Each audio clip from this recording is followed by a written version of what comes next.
کتنی زرخیز ہے نفرت کے لیے دل کی زمین، وقت لگتا ہی نہیں فصل کی تیاری میں۔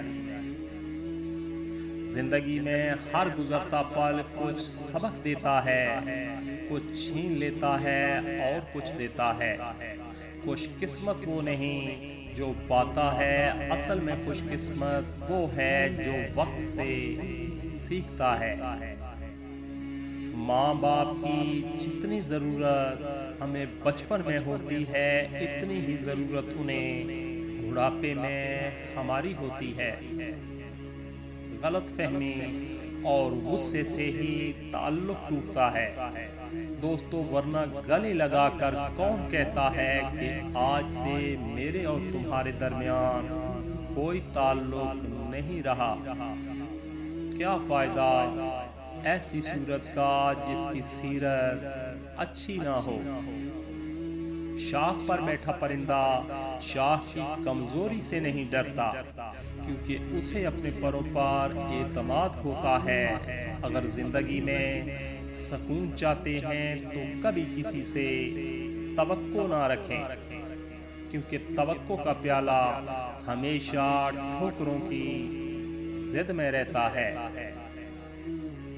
لفظ واپس پلٹ نہیں سکتے، لفظ واپس پلٹ نہیں سکتے۔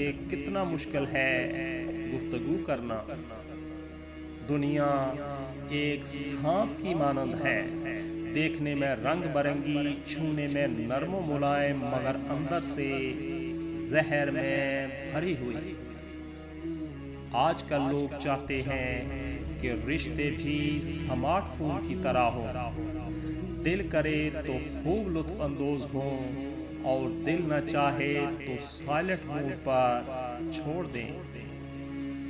دنیا کے سب سے تیز اور اندر تک چیر پھاڑ کر دینے والے ہتھیار لفظ، زبان اور لہجے ہیں۔ عمریں گزر جاتی ہیں لیکن لفظوں کے گھاؤ نہیں بھرتے۔ خوشیاں پرائی ہوتی ہیں اور سب میں بانٹنی پڑتی ہیں، درد صرف اپنے لیے ہوتے ہیں، دل میں رکھنے کے لیے۔ دوستو، اہمیت الفاظ کی ہوتی ہے مگر اثر لہجے کرتے ہیں۔ جب بھروسہ ٹوٹ جاتا ہے تب معافی مانگنے کا کوئی مطلب نہیں ہوتا۔